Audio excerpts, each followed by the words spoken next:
Hi, I'm Matt Southam. Welcome to the Stretch Zone podcast, where each week we get together with entrepreneurs, business owners and professionals to discuss their experiences in pushing to reach their goals and what principles we can apply in our own lives in order to learn, grow and succeed. Welcome to the Stretch Zone podcast. Fantastic to have you both here today. We've got two guests, so Kate and Kate. Thank you. It's lovely to be here. Yeah. Thank you. And you've got your tea, so we're all happy. Yes, special peppermint tea just for us. I knew. Thank so you. I got some in. Thank you. It's beautiful. First of all, for people who don't know, do you want to introduce yourselves and say a little bit about you and what do you do and things like that? Okay, shall I start, Kate? You start, She'll Kate. jump in anyway. I will. I'll just talk over her. So we are the Kates, Kate and Kate Celebrants. We met about 15 years ago. No, more than that. About 15 years ago as wedding registrars, and then we left together to become independent wedding celebrants, and we conduct weddings and funerals, and we run Coffin Club UK.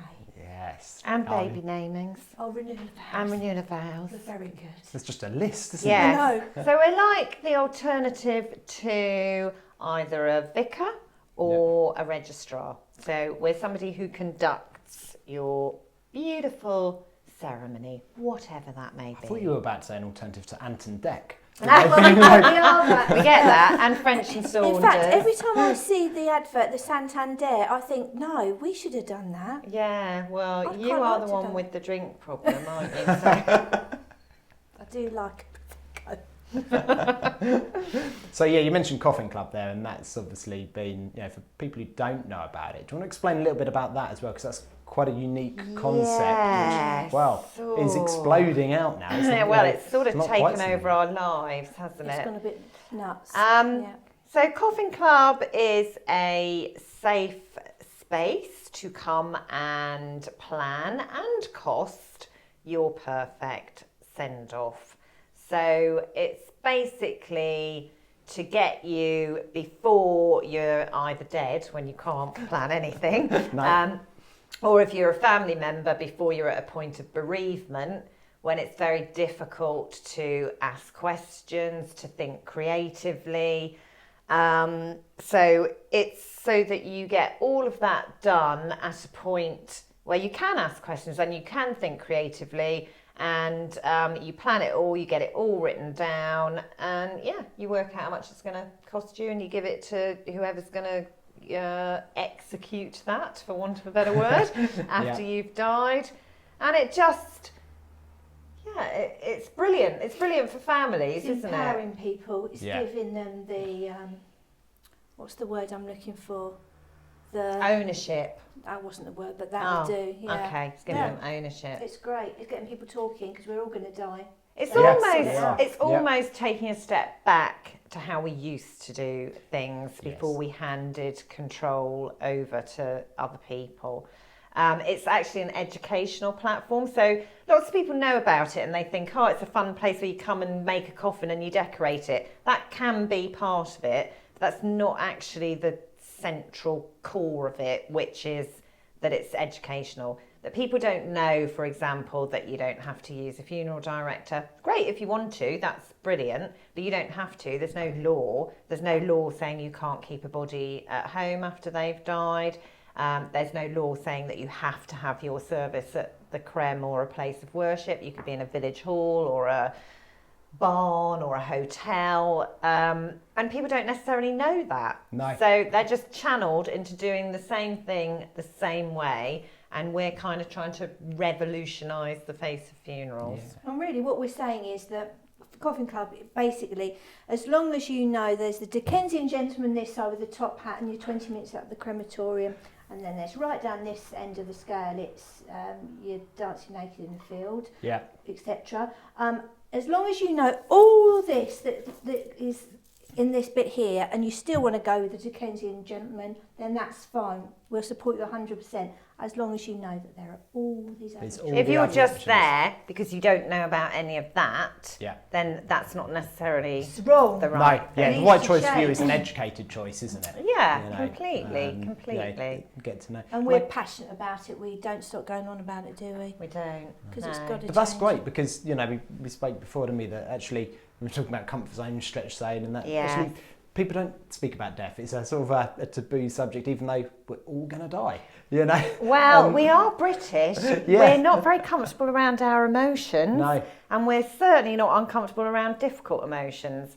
Death is probably the most emotionally difficult place most people can go. So yeah, they're very uncomfortable talking about it. We talk about it all the time. We're very comfortable talking about it.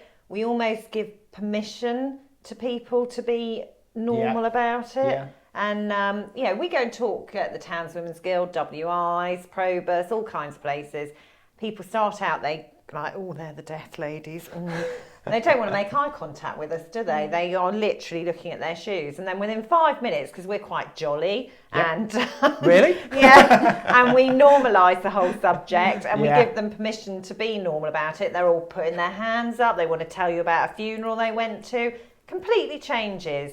Everyone's got their own story. Everyone Everybody's has, got yeah. their own stories, about death and difficulties they've had. So once you start that conversation, then everyone's got an opinion and everybody does want to talk. You just got to prize it out. And people come to Coffin Club for all different reasons. You know, we nearly always have one person who is terminally ill. Well, they're at Coffin Club because there's a very obvious reason why they're planning for the end of their life that they know is going to happen because they've had that diagnosis.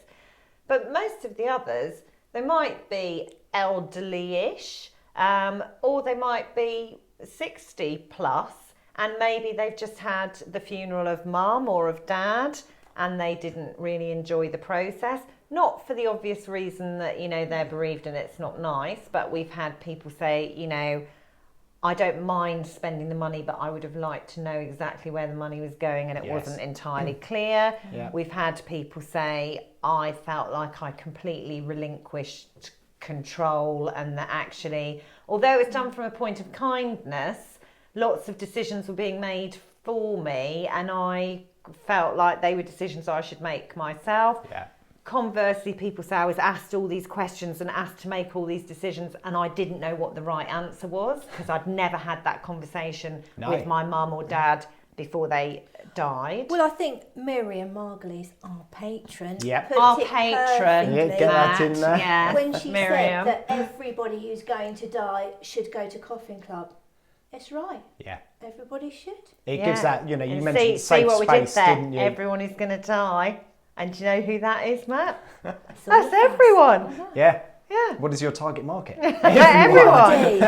Well, I went to a kind of old people's group the other week and the organiser said to me, well, I don't want them to feel like you're targeting them. And I said, but I am targeting them. I said, I'm not going to go to a play group because they're not my target market. I said, I am targeting them because I want them to know about this because it's a really good thing. It's a really good thing for them. As it was, the old people blinking loved me, didn't they? And they were all over Coffin Club. So I think this whole worry about, we've got to protect the old people. If you're over 80, you lived through a war, I think you're going to be all I think you can cope with most things, can't you? Because we were even, a few people said, Coffin Club, calling it Coffin Club, but actually, it is what it is. Yeah. You can't... And that's part of the thing. If you can't even say the word coffin, and if we went, oh no, all right, we'll call it Cozy Club or something less threatening, then Soften we're it not up, actually but- addressing what it is we say we're addressing. No. So we have to call it Coffin Club. Also, we didn't pick the name. It started in New Zealand and we nicked it off them. With their permission, I hasten to add. So if you can't say the word coffin, you know, and we do get people who Are would you never going to let set Matt foot get a in word coffee. in edgeways? No. No, I don't need to. Oh, I is don't that need right? to. You're Yeah. right. Sorry, Yeah, well, I was will. just I a will bit dig cut- in he and might have ask some loads of questions. questions. Don't I thought it was only patronise 10 him. minutes long. I invited He you. can't speak up. He's got And now- 4 sisters. 5 sisters. 6 sisters. He's got a lot of sisters. It's glazing over. I'm glazing over. Right. Okay. No, it's fantastic. No, I think you've covered that really well and summarised. Yeah, the fact that Do you know we what I don't talk think, about Matt? death. Why do you say it in 50 words when you can say it in 50,000? Exactly. Content creation. Have you got that look? She's harsh, isn't she? I'll be having a word with her off camera. So obviously, you brought it over from New Zealand, but you started it up here, and and we do it Was that stepping differently. out of your comfort zone, or were you always happy talking about it, or was that split, or? We're very different when it comes to comfort zones and things. I am terrified. I do things that terrify me every single day. I think I've been anxious since working with Kate every day for the last 3 or 4 years. But it's been the best thing that could have happened because Kate loves being in this. I don't know, what is it that you love? I don't even know that I love it. I don't even know I'm doing it. I'm always looking for the next thing and pushing myself, and I'm just driven in a different way. You're completely driven. And I'm not fearless. I'm not without fear. There are things that frighten me, but not very many, are there? And I'm always slightly surprised, and I'm going, right, Kate, what we're going to do is, and then I see her face, and I think, oh, okay, she's not as on board as me. So, yeah, I am the driving force, and sometimes it's good. It's always good, the yin and the yang, because sometimes I'll be ploughing ahead, and Kate will go, hang on a minute, Kate, and she'll sort of pull me back a bit, because I am one for just charging forward no matter what. So sometimes I do need a little bit of a, just slow down a moment. But conversely, there are things you probably wouldn't have done if I hadn't have been Absolutely not. No, I wouldn't. forcing you No, to. no, I wouldn't. Like if there's any opportunity, like to be on the radio, you would go up to them in the town centre when they're there, and you say, right, okay, we're Coffin Club. Before I know it, within 2 minutes, we're on the radio. Yeah. I wouldn't have been. No. That is terrifying. She don't worry about it. But it was fine when you did it, wasn't it? Completely fine. Yeah. I am it is absolutely. just that. What's the worst that could happen? Well, everything's fine, because even things that I don't even want to use the word failure, because I don't actually believe it. I think everything. I've got to suck it and see. Sometimes you've got to try something and it's not the right thing. But you only find that out by trying it. And then you go, well, okay, that didn't quite work. So now I'll do it this way. Yeah, do it slightly differently. It's only a mistake if you keep doing the same thing and, Yes, as Einstein said. Yeah, exactly. I definitely have completely changed my mindset. Not only working in the funeral business and seeing how much death and seize the day and buy the shoes, but also... And she did buy the shoes. You bought the shoes today, didn't you? I know. Today. It's not just that. It is about. I was literally living on my nerves for 2 or 3 years, and I thought I can't do this anymore. So I'm really trying to practice mindfulness, and it's absolutely right. You cannot worry about what's happened. You can't do anything to change it. No. You can't worry about what's in the future. So let's just concentrate on the here and now. And my God, I feel so much better for it. Yeah, that's really important. That living in the now, because Well, the past has gone, hasn't it? We are all you brilliant can't change it. It's how you deal with it. Yeah. And we're brilliant at writing stories that don't exist. We're brilliant about, Catastrophising. I do say don't catastrophise quite a lot. I also say don't say what other people are thinking and, what they think of us, and because we're second guessing and we don't actually know. No. And also you can't control that. No. The only thing you can control is the way you deal with it and your faults. Don't worry about what other people think. And at the You've end got of the no day, control over you've that. got to look at yourself in the mirror, and the only person you're answerable is you. Yeah. And we know that everything we do comes from a good place. And that sounds very holier than thou, and I'm not. We're flawed human beings, trust As is me. everyone, yeah. But, you know, in our work doing weddings, funerals, baby namings, coffin club, it is all about doing something really good with the people that we're working with. And coffin club really comes from a place of complete altruism and wanting to make the world of funerals better for people. You know, my dad died when I was 13. It was horrendous. The funeral was horrendous. If you can make that event, which is horrendous, a slight bit less horrendous, you've done it's a good thing. Amazing thing. Yeah, no, I'd agree with that. Well, thank you very much. I think, you know, we've covered quite a bit there, and it's fantastic to hear there were highs, there were the lows, there there were were tears, about there were laughter. to cover like the insights on, you know, how Coffin Club and all that came apart, and getting other people out of their comfort zone, and also yourselves, you know, saying that, you know, sometimes it scares you quite a lot, or doesn't scare you. I'm trying to think, stuff must scare me. What scares me? I don't like a spiral staircase. I'm not keen on them. Yeah, she can't go up or down. She can't. I don't like being in a tower going up like that. I completely It's worse freak coming down, out. I think, isn't it? Well, I don't know, because I or can't the other even way, get I up, don't know, so yeah. I can't get back I down. don't know. Anyway.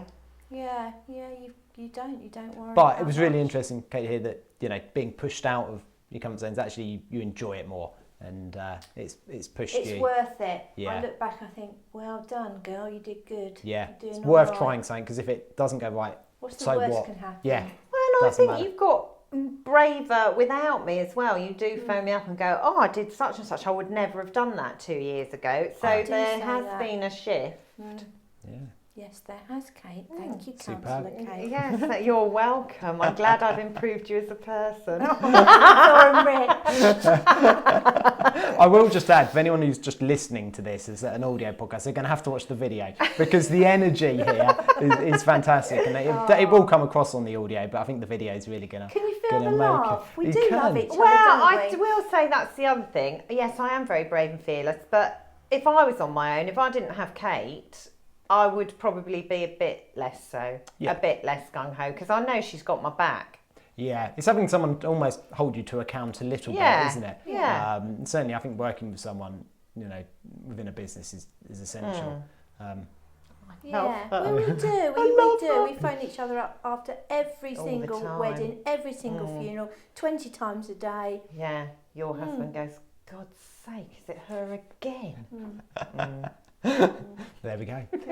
Anyway, thank you so much for joining me today. It's a pleasure, thank It's been an you. absolute pleasure to have you both here, and thank you for taking the time out of your busy schedule to have a chat. Oh, busy, you're welcome. We love you, mate. You Yeah, know we that. do. We love it, Jess, It's meet you. brilliant. They're brilliant. So helpful. We'll keep that bit in. Yeah. Thank you. Thank you.